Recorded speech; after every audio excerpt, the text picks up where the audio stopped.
본문의 이야기는 바벨론의 포로가 된 유다 백성들의 이야기, 특별히 다니엘을 중심으로 한 이야기가 펼쳐지고 있습니다. 여러분, 포로면 어떨 것 같아요? 포로면은 모든 것을 잃어버린 존재이죠. 먹을 것도 부족하고요, 입고 또 살아가는 모든 것들이 부족한 자리입니다. 심지어는요, 내가 왜 살아야 하는지 그것조차 잃어버렸습니다. 살아야 할 이유도 목적도 상실한 채 그저 고통스럽게 하루를 살아가는 것이 포로의 인생이었을 것입니다. 그런데 오늘 본문에 나오는 다니엘과 이 세 친구의 모습을 보면요, 이 포로, 우리가 생각하는 그 포로의 모습과는 달리 당당하고 자신감이 넘치는 사람들로 보여지고 있습니다. 그들에게는 믿음이 있었고요, 하나님을 바라보았기 때문에 힘이 넘쳐났던 것 같습니다. 한번 이 본문을 보면서 이 다니엘과 이 세 친구들 어떻게 믿음으로 살았는지 한번 살펴보고자 합니다. 먼저 본문 1절을 보면은 이 당시의 배경이 이렇게 나오고 있습니다. 유다 왕 여호야김이 다스린 지 3년이 되는 해라고 나오죠. 이때 바벨론 왕 느부갓네살이 예루살렘 성을 에워싸고 공격했어요. 그래서 2절에 보면은 주께서라는 단어를 시작하죠. 주께서 이 유다 왕 여호야김과 하나님의 전 그릇 얼마를 그의 손에 넘기셨고요. 그래서 이 바벨론 왕은 이 성전의 기구들을 가지고 갔어요. 신할 땅 자기 신들의 신전에 가져다가 그 신들의 보물 창고에 두었다라고 말합니다. 그리고 3절 이하에서는 포로로 잡아간 이야기들이 펼쳐지고 있습니다. 바로 한마디로 말하면은 바벨론은 유다를 이겼어요. 유다를 점령했고 그 성전에 있는 기구들을 자기 신전에다가 갖다 놓았고, 바벨론은 특별히 유다 백성들 포로들 중에서 귀족들 또 왕족들, 한마디로는 이스라엘 유다 땅에 있는 똑똑한 사람들은 다 데려간 거예요. 유다를 이제 바보로 만들기 위해서 그랬던 거죠. 그 가운데서 이제 다니엘과 하나냐, 미사엘, 아사랴가 있었습니다. 이들에게 바벨론은 최고의 학문을 가르치고 언어를 가르쳐서 이 바벨론을 섬기도록 만들려는 목적이 있었습니다. 이 포로라는 상황 가운데서 이 다니엘과 이 세 친구들이 어떻게 믿음을 지킬 수 있었는지 살펴보고자 하는데요. 첫 번째로 이들은요, 하나님을 따르기로 뜻을 정했습니다. 이것이 8절에 이렇게 표현되고 있습니다. 8절의 말씀 같이 한번 읽어보겠습니다. 다니엘은 뜻을 정하여 왕의 음식과 그가 마시는 포도주로 자기를 더럽히지 아니하리라 하고 자기를 더럽히지 아니하도록 환관장에게 구하니. 아멘. 다니엘은 이 왕이 주는 음식 또 왕이 주는 그 포도주를 먹기를 거부했다라고 이야기하고 있는데요. 그 이유가 그것을 먹음으로 자기를 더럽히지 않기 위해서입니다. 먹는 문제가 왜 이렇게 중요할까요? 포로이면은 먹을 것이 없잖아요. 주는 것만 먹어야 되는데, 더군다나 왕이 주는 고기들 그리고 포도주를 준다는데 왜 거부했을까요? 이 다니엘과 이 친구들은 10대의 청소년이에요. 여기 우리 청소년들이 있는데 여러분에게 좋은 음식 주면 먹을 거예요? 안 먹을 거예요? 네, 배고파서 주는 대로 다 먹을 거예요. 저도 이 당시 저라면 저도 먹겠지만요. 우리가 좀 더 이 신앙적인 관점으로 보면은 이 먹는 문제가 단순한 문제가 아니라는 것을 알 수가 있습니다. 이 당시의 전쟁은요, 신들과의 전쟁이에요. 바벨론이 쳐들어오면서 너희가 믿는 여호와 별것 아니야 까부시는 거죠. 다 뺏어가는 거예요. 포로로 다 잡아가는 거예요. 그러면서 바벨론에 데려가 놓고서는 내가 주는 음식을 먹어라는 것은 왕에게 복종하라는 의미와 더불어서 이 바벨론의 신들을 섬겨라 라는 것입니다.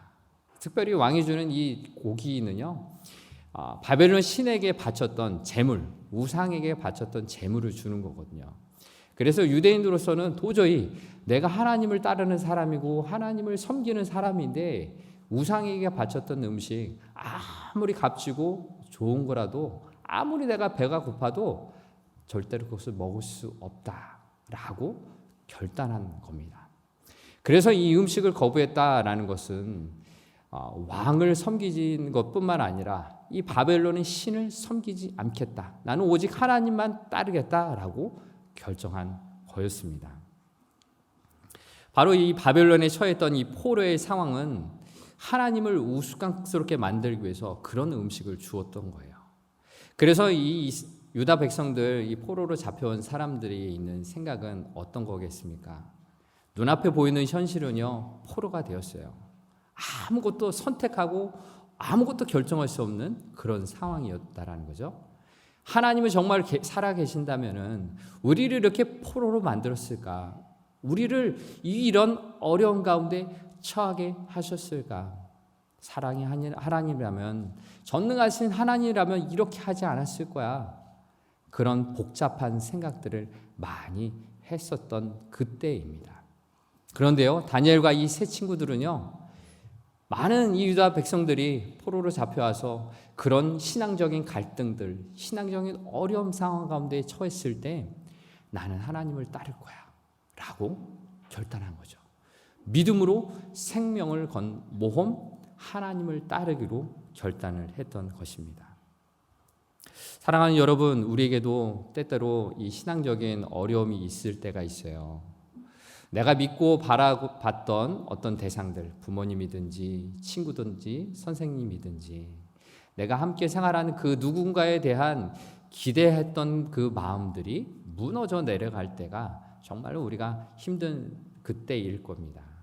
내가 하나님을 바라봤던 그 사랑의 하나님이 내게 어떤 그 시련을 주셨을 때, 또는 나의 부모님이, 나의 친구가 내가 기대했던 것과 달리 엉뚱한 행동을 해서 사람들에게 비난을 받거나 또 실수가 인정된다고 하면은 얼마나 화가 나겠습니까? 참지 못할 것이고요. 그 사람 때문에 마음이 많이 무너져 내릴 거예요. 그런데요, 정신을 차려보면요, 그 사람이든 그 어떤 대상이든 좋은 점도 있고요, 나쁜 점도 있을 거예요. 눈에 보이는 것이 나쁜 것이고 눈에 보이는 것이 힘든 상황이라고 해서 그것이 모두 다라고 단정해 버릴 필요가 없다라는 거죠. 우리 신앙생활도 마찬가지입니다. 눈에 보이는 그리고 내가 만질 수 있고 내가 경험할 수 있는 삶의 현장은 배고플 수 있고요, 추위 때문에 힘들 수 있고요, 먹고 사는 게 너무나 힘들 수도 있어요. 건강에 문제도 생길 수 있고요.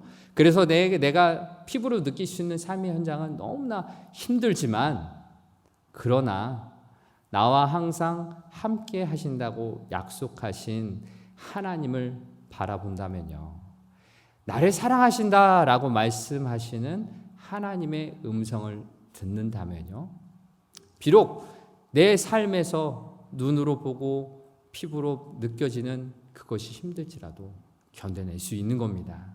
하나님을 바라보고 믿음으로 일어날 수 있는 거죠.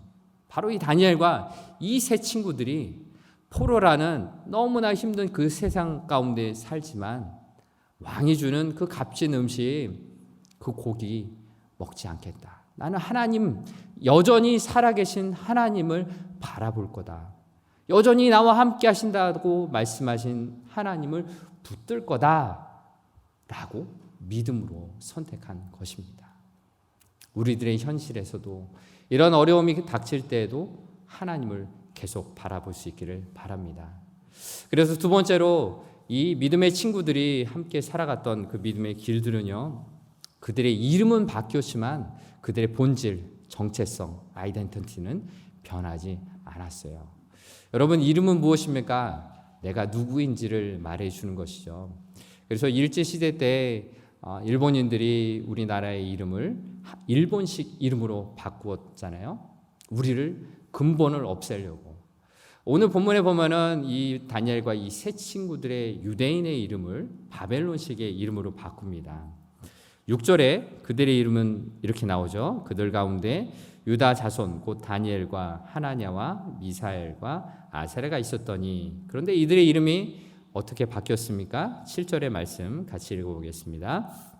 환관장이 그들의 이름을 고쳐 다니엘은 벨드사살이라 하고 하나냐는 사드락이라 하고 미사엘은 메삭이라 하고 아사랴는 아벤누고라 하였더라. 아멘. 이름이 어떻게 바뀌었다고요? 네, 유대인에서 바벨론식으로 바뀌었는데 우리가 읽어도 잘 모르죠. 네. 자, 이 이름의 뜻을 한번 살펴보면요, 여러분 주보 사이에 넣어진 간지를 한번 보시기 바랍니다. 다니엘이란 이름의 뜻은 하나님께서 심판하신다라는 뜻이 있는데 벨드사살로 바뀌었어요. 그것은 베리어, 그의 생명을 보존하소서라는 뜻으로 바뀌었고요. 하나냐는 하나님은 자비로우시다라는 뜻이 있었는데 사드락, 태양신의 영감이로 바뀌었고요. 미사엘은 하나님과 같으신 분이 누구신가 라는 의미였는데 메삭, 아쿠신과 같은 분이 어디 있으랴. 또 아사랴는 여호와께서 도우신다라는 뜻이었는데 아벤느고, 느고 신의 종이다라고 이름이 바뀌었어요. 유대인의 이름에는 전부 다 하나님, 여호와라는 단어가 들어있어서 이들이 하나님께 속한 사람이라는 것을 누가 봐도 우리는 잘 모르지만 유대인이 보면 다 알 수 있었는데 그 이름이 바벨론 신의 이름을 딴 이름이 된 거예요. 즉 이제는 하나님에 속한 사람이 아니라 너희는 바벨론 신의 복종을 받아야 돼. 바벨론식으로 살아야 해 라고 말을 하면서 그 근본을 바뀌려고 했었죠. 그런데 이들은 자신의 뿌리, 자신의 정체성, 아이덴티티를 바꾸지 않았어요. 나는 여전히 하나님을 따르는 사람이야, 하나님만을 섬기는 사람이야 라고 살았던 것입니다. 다니엘 이름을 한번 다시 떠올려 보면 다니엘 이름의 뜻이 무엇이라고 했죠? 하나님은 심판자이시다, 나의 심판자이시다 라고 불렸던 게 다니엘의 이름의 뜻인데요. 다니엘은 이렇게 왕궁에서 일을 하면서 다니엘 2장을 보면은 느부갓네살 왕이 한 꿈을 꾸어요. 거대한 신상이 있는데 어느 돌이 날아와서 그 신상을 무너뜨렸다. 그 꿈에 대한 해석을 하는데 아무도 하지 못해요. 다니엘이 그 꿈의 해석을 이렇게 합니다. 사람이 세운 나라, 이 거대한 신상이 있지만 그것을 무너뜨리는 그 작은 돌이 날아오잖아요. 하나님이 역사의 주관자이다 라고 그 느부갓네살 왕 앞에서 해석을 합니다. 그래서 이 해석의 구체적인 내용은 내 나라가 있는데 이 바벨론의 나라가 이제 무너지고 페르시아 바사 왕국이 일어나고 또 그 뒤에는 그리스 헬라 문화가 일어서고 그 뒤에는 로마가 일어난다라는 뜻으로 이제 의미가 전달이 되죠. 진짜 그렇습니다. 인류의 역사 가운데 하나님이 다스리고 함께 하신다라는 것이 다니엘 그 이름의 뜻 하나님은 심판자다라는 것을 분명히 나타내는 그 일들을 그 왕궁에서 했습니다. 그리고 다니엘서를 계속 읽어다 보면요, 다니엘과 세 친구들은 사자굴 앞에서도 담대했어요. 그리고 불이 활활 타오르는 풀무불 가운데 앞에서도 담대했습니다. 다른 사람들이 이들을 모함해서 하나님을 섬기지 못하도록 기도하는 것을 잡아내서 풀무불에 넣고 사자굴에 넣으려고 했을 때 그들은요 담대하게 증거했어요. 나는 하나님을 찬양합니다. 위대하신 하나님을 송축합니다. 하나님이 우리를 다스리십니다. 그리 아니하실지라도 라는 믿음의 고백을 하면서 믿음으로 그들은 살았던 것이죠. 그들의 정체성을 지켜나갔던 거예요. 우리의 이 삶은 어떻습니까? 이 땅에서 우리가 살아가지만 이 땅은 기독교 문화로 기독교 정신으로 세워진 나라이지만 지금은 하나님의 창조 질서를 거스르는 거대한 세력 앞에 우리는 당면하고 있어요. 우리 사랑하는 자녀들이 학교에서 무엇을 배웁니까? 동성애가 정상적인 것이다 라고 배우고 있고요. 하나님의 창조 질서, 창조론이 아니라 진화론이 맞다라는 것 가운데 살아가고 있어요. 그래서 우리는 이 세상을 향하여서 우리 자녀들을 위해서 기도하지 않을 수가 없는 거죠. 그런데 우리가 여기서 기도해야 될 것은 무엇이냐 하면요, 이 세상 가운데 우리가 살아가지만 우리는 그리스도인이다, 주님을 따르는 제자 그리스도인이다라는 정체성을 갖기 위해서 기도해야 하는 것이죠. 다니엘과 이 세 친구들이 세상의 거대한 세력 앞에서 바벨론 신의 이름으로 바꾸면서 바벨론 신의 다스림을 받아야 한다라고 강요받았고, 그 이름은 바뀌었지만 그들의 마음 가운데는 하나님이 자리 잡으셨죠. 그들의 마음 가운데는 하나님은 나의 하나님이시다. 비록 이 세상이 하나님은 없다라고 하나님을 조롱하고 있는 이 바벨론에 살고 있지만 하나님은 살아계시다. 하나님은 위대하신 분이시다라고 풀무불 앞에서도 사자굴 앞에서도 담대하게 외쳤던 것입니다. 우리도 이 세상 가운데서 나는 그리스도인이다. 그 정체성을 분명히 가지시기 바랍니다. 하나님을 따르고 하나님의 말씀대로 살아가고 예수님을 따르는 제자로서 오늘도 믿음으로 나아갈 수 있기를 바랍니다. 그래서 세 번째로 함께 나눌 것은요, 우리가 아무리 이 세상에 살아가지만 하나님의 은혜와 궁율 없이는 살아갈 수 없죠.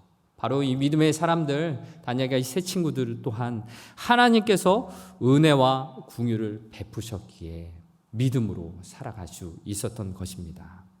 하나님의 은혜와 궁율이라는 것은요, 하나님께서 우리를 바라보실 때 내가 뭐 잘난 것이 있어서 은혜를 베풀어 주시는 것이 아니에요. 뭐 학력이 높아서, 재물이 많아서, 외모가 잘나서 우리에게 그 은혜와 궁율을 베풀어 주시는 것이 아니죠. 하나님이 선택하셨기 때문에, 하나님이 우리를 불러주셨기 때문에 은혜를 베풀어 주시는 거예요. 심지어는요, 우리가 하나님을 잊어먹고 하나님을 배반하고 우리가 딴짓을 할 때에도 은혜와 궁율을 베풀어 주세요. 오늘 본문에 있는 유다 백성들은 하나님을 멀리해서 다른 우상을 섬김으로 징계를 받고 있는 과정 중에 있습니다. 그럼에도 불구하고 하나님은 이 다니엘과 이 세 친구들을 통하여서 하나님이 살아계시다, 하나님은 위대하시다, 하나님이 이 모든 만물 가운데 역사하신다라는 것을 이 다니엘과 세 친구들을 통해서 분명하게 보여주고 계시는 것입니다. 그러면서 하나님이 선택하신 그 영혼 한 사람 한 사람을 하나님은 포기하지 않으신다라는 그 메시지를 던지고 계시는 것입니다. 바로 9절의 말씀이 그것을 이야기하죠. 9절의 말씀 함께 읽어보겠습니다. 하나님이 다니엘로 하여금 환관장에게 은혜와 궁유를 얻게 하신지라. 아멘. 이 다니엘이 환관장에게 말한 거죠. 저희들은 왕이 주는 고기와 포도주 먹지 않겠습니다. 우리를 더럽히지 않겠습니다. 단지 채소와 물을 먹겠습니다. 그리고 열흘 동안만 우리를 살펴봐 주세요. 열흘 후에 다른 사람과 비교해 보세요 라고 말을 했죠. 그랬더니 환관장이 그들을 좋게 보고 그렇게 하라고 했던 것입니다. 오늘 9절의 말씀에 보면요, 환관장이 은혜와 긍휼을 얻게 한 것은 누구 때문입니까? 하나님 덕분이죠. 하나님이 환관장으로 하여금 은혜와 긍휼을 갖게 하셨던 것이잖아요. 우리가 이 세상에 살아가면서 우리의 힘으로 살아갈 수는 없어요. 우리의 지혜로, 우리의 능력으로 살아갈 수 없는 것이 바로 이 세상이라는 거죠. 그런데 우리에게는 우리를 선택하신 하나님이 계시기에 우리가 하나님 바라보면서도 딴짓을 할 때도 우리에게 관심을 가지시고 우리에게 사랑을 베푸시기를 원하시는 하나님이 우리에게 긍휼을 베푸시고 은혜를 베푸시기에 우리가 오늘을 살아갈 수가 있는 것입니다. 그래서 오늘은요, 우리는 하나님의 은혜를 구해야 해요. 하나님 도와주세요. 우리의 이 어려운 형편 가운데, 우리의 힘으로 해결할 수 없는 이 문제 가운데 하나님 도와주셔야 합니다. 하나님의 은혜가 필요합니다 라고 간구할 수 있기를 바랍니다. 여러분, 제2차 세계대전에서 독일이 유태인을 한 1,000만 명 이상을 학살했습니다. 그 대표적인 아우슈비츠 감옥에서 살아남은 사람들이 생존의 이야기를 펼쳐낸 것 중에서 하나가 빅터 프랭클 박사님이 쓴 책 죽음의 수용소라는 책에서 이 저자는 이렇게 이야기를 합니다. 정신과 의사이신데 자기를 찾아오는 이 환자들에게 이런 질문을 합니다. 왜 자살하지 않았습니까? 라는 질문을 던져요. 자살하라는 이유가 아니라 왜 자살하지 않았는지, 이렇게 힘든 상황 가운데서 왜 자살하지 않고 살아남고 있냐라는 질문이에요. 그럼 환자들은 이런 대답을 합니다. 내 어린 생명이 너무 보고 싶어서, 또 함께 살아가는 사람들과의 추억이 너무나 아쉬워서, 또는 내 재능이 너무 아까워서, 이런 대답을 한다고 합니다. 이런 대답은요, 근데 거창한 게 아니고요, 평상시 평범한 일상 속에서 발견할 수 있는 그런 희망이라는 거죠. 아주 이 희망이라는 것은요, 아주 가느다래요. 잡으면은 끊어질 것 같은 실 한 조각과도 같아요. 그런데 이 환자들의 이야기를 정리하다 보면서 이런 실 하나 같은 것, 그런 것들을 모아서 그렇게 이야기하다 보면요, 우리가 하나님 안에서 발견할 수 있는 은혜가 참 많다라는 거죠. 평범하지만 일상적인 것이지만 함께 살아가는 내 배우자와 함께 살아가는 자녀들과 형제들과, 그리고 믿음의 공동체들 속에서 주어지는 작은 은혜들, 작은 희망 같은 것들, 그것을 모아서 엮으면요, 하나님을 바라볼 수 있는 믿음이라는 줄이 생기고요, 하나님을 바라볼 수 있는 소망의 밧줄이 생겨요. 그리고 하나님이 나를 사랑하신다라는 그 사랑의 거대한 은혜의 물줄기를 내 삶 속에 경험하게 되는 것입니다. 그렇습니다. 하나님의 은혜와 긍휼이라는 것은요, 그리고 하나님께서 주시는 그 즐거움과 행복은 멀리 있는 것이 아니에요. 우리의 일상의 삶 속에 아주 작은 것, 내가 밥을 먹고 일어나고 내가 생활할 수 있는 그것조차도 하나님의 은혜라는 거죠. 그 은혜와 긍휼을 발견하며 나아갈 때 하나님이 주시는 새 힘이 있습니다. 그 새 힘으로, 내게 주신 그 새 능력으로 우리의 이웃들을, 우리의 가족들을 섬겨 나가는 것입니다. 지난 수요일 날 우리 소그룹 하는 모임에서 들은 이야기입니다.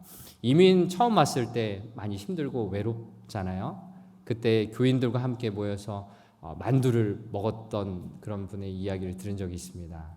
아주 작은 음식이지만 함께 모여서 함께 이야기 나누면서 힘든 이야기들을 들어주고 위로해줬던 이야기들. 그래서 이제는 그 은혜를 받았던 것들을 이제 함께 나누고 싶다.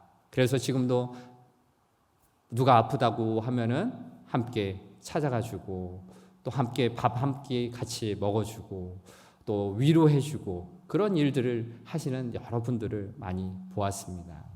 그렇습니다. 우리는 믿음의 공동체라는 것이죠. 오늘 말씀을 정리하면서 전도서 4장 9절에서 12절의 말씀을 함께 보면서 정리하고자 합니다.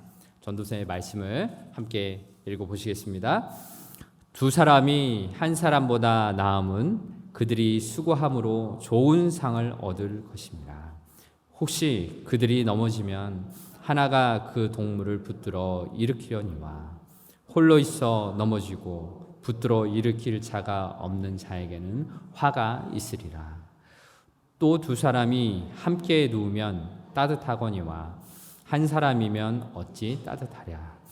한 사람이면 패하거니와 두 사람이면 맞설 수 있나니 세 겹줄은 쉽게 끊어지지 아니하느니라. 아멘. 다니엘과 이 세 친구들, 이 친구들은 믿음의 공동체였어요.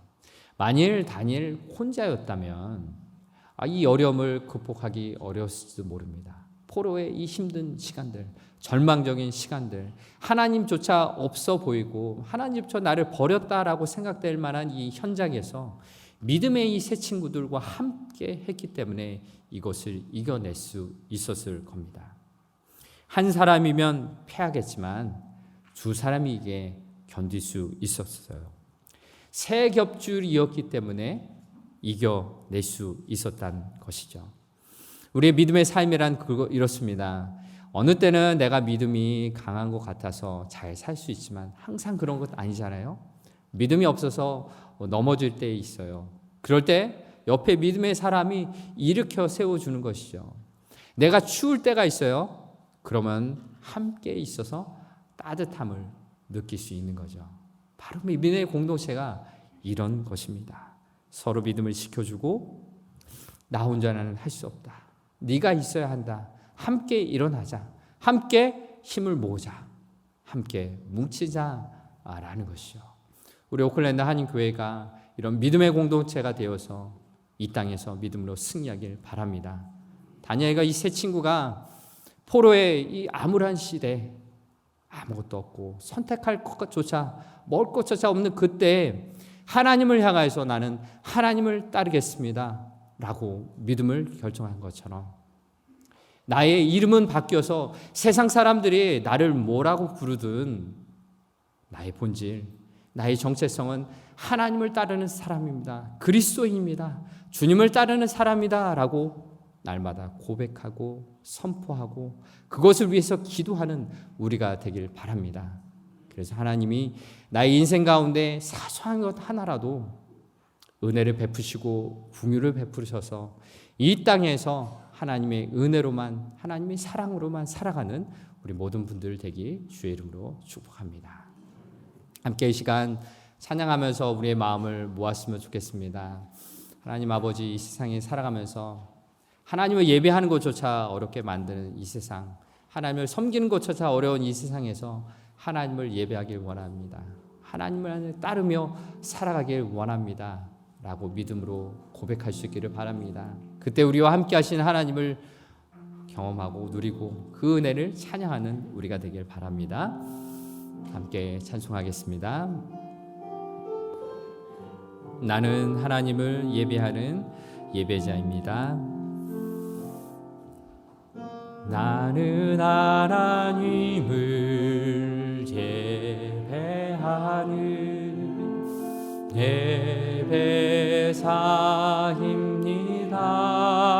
예배사입니다.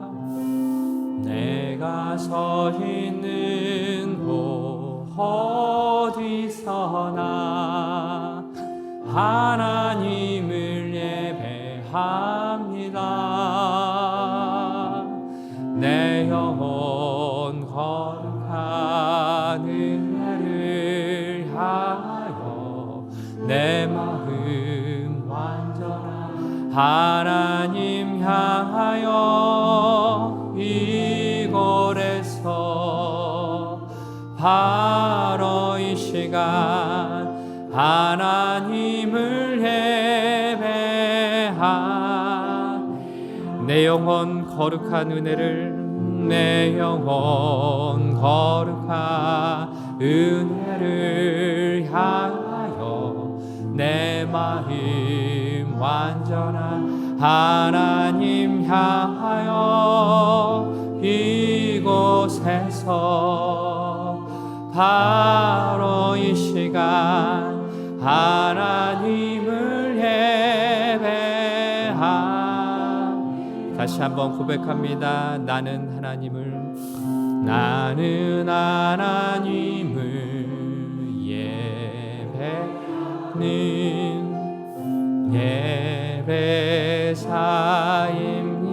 예배사입니다. 내가 서 있는 곳 어디서나 하나님을 예배합니다. 내 영혼 거룩한 은혜를 향하여 내 마음 완전한 하나님 향하여 이곳에서 바로 이 시간 하나님을 예배한 내 영혼 거룩한 은혜를 내 영혼 거룩한 은혜를 향하여 내 마음 완전한 하나님 향하여 이곳에서 바로 이 시간 하나님을 예배한 내 영혼 거룩한 은혜를 내 영혼 거룩한 은혜를 향하여 내 마음 완전한 하나님 향하여 이곳에서 바로 이 시간 하나님을 예배합니다.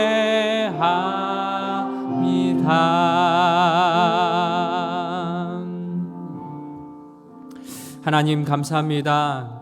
우리의 모든 삶의 현장 가운데 하나님의 능력으로, 하나님의 사랑으로 함께 해 주심을 믿으며 감사드립니다. 때로는 우리가 어려운 상황에 처하고 먹을 것도 입을 것도 없는 그런 어려운 상황에 처하기도 합니다. 내 힘으로 감당할 수 없는 그 어려움도 우리에게는 주어집니다. 그러나 그때 하나님을 바라보게 하여 주옵소서. 하나님을 따르겠노라고 결단하게 하여 주시옵소서. 하나님, 내가 하나님을 따르는 그런 그리스도인이 날마다 그런 믿음으로 담대하게 이 땅 가운데 선포하고 하나님 앞에 은혜를 구하며 살아갈 수 있도록 도와주시옵소서. 하나님의 은혜 없이는 살 수 없습니다. 하나님, 나를 불쌍히 여겨 주옵소서. 하나님, 긍휼히 여겨 주시옵소서. 하나님의 도우심으로 이 세상을 살아나가 믿음으로 살아갈 수 있도록 인도하여 주시옵소서. 그리하여 우리가 살아가는 우리의 가정 속에서, 직장에서, 또 학교에서 만나는 많은 사람들 가운데 하나님의 긍휼과 은혜를 찾고 그것을 누리면서 선포하며 살아갈 수 있도록 함께하여 주시옵소서. 이 시간에 우리 귀한 중고등부 그리고 청년부들, 우리 젊은 이들을 위해 기도합니다. 이 세상이 우리가 신앙생활을 하는데 참으로 어렵게 만들 때입니다. 이때 믿음으로 살아갈 수 있도록 도와주옵소서. 하나님을 나의 구세주로 모시고 예수 그리스도를 모시며 살아갈 수 있는 믿음의 결단과 믿음의 행동이 있을 수 있도록 도와주시옵소서. 이 땅에서 살아가는 것이 하나님의 뜻입니다. 이 땅에서 그리스도인으로 이 땅에서 살아가는 것이 하나님의 뜻입니다. 항상 주 안에서 거하며 하나님의 뜻 안에 거하며 살아갈 수 있도록 도와주옵소서. 그리하여 내가 이 땅에서 그리스도의 임을 당당하게 선포할 때 내가 살아가는 이곳에서 하나님의 나라가 더욱더 확장될 수 있도록 주의 은혜로 함께해 주실 줄 믿습니다. 우리 모든 성도님들을 거룩하게 날마다 구별되게 하여 주셔서 하나님의 말씀으로, 하나님의 능력으로 힘있게 살아갈 수 있도록 인도해 주실 줄 믿습니다. 하나님, 주님께서 주신 귀한 은혜에 감사하여서 우리가 우리에게 주신 귀한 물질을 구별하여 하나님 앞에 올려드립니다. 11조의 예물과 각종 감사의 예물과 건축 헌금으로, 선교 헌금으로 주님 앞에 올려드리오니 이 예물을 귀하게 받아주시고 하나님 나라의 영광을 위하여 사용하게 하여 주시옵소서. 이 시간 우리 병든 몸과 마음을 주님 앞에 올려드립니다. 우리 가족 중에 연약한 지체들, 우리 이웃들의 연약한 지체들을 주님 앞에 올려드립니다. 하나님 불쌍히 여겨주시고 치유의 은혜를 더하여 주시옵소서. 강건케 회복되게 하여 주시고 하나님 바라보며 믿음으로 일어설 수 있도록 인도하여 주시옵소서. 우리에게 연약함을 주신 분도 하나님이시지만 또한 우리를 강건하게 일으켜 주시는 분도 하나님이심을 고백합니다. 우리의 병든 몸에, 우리의 육신 가운데 하나님의 치유의 은혜를 더하여 주셔서 하나님 당신을 바라보며 병상의 자리에서 일어나게 하시고 하나님 앞에 쓰임받는 우리의 인생이 될 수 있도록 붙들어 주시옵소서. 우리 교회를 하나님 당신의 은혜의 장중 안에 거하길 원합니다. 하나님 함께하여 주셔서 우리 교회가 더욱더 하나님의 은혜로 충만하며 서로 돕고 사랑하며 위로하고 격려하는 은혜의 공동체가 되게 하여 주옵소서. 그래야 우리를 통하여 이 지역이 하나님의 축복을 받은 곳이 되게 하시고 이 사회가 하나님의 놀라운 은혜를 더불어서 누릴 수 있도록 우리 교회를 통하여 역사하여 주실 줄 믿습니다. 감사드리며 예수님 이름으로 간절히 기도합니다. 아멘.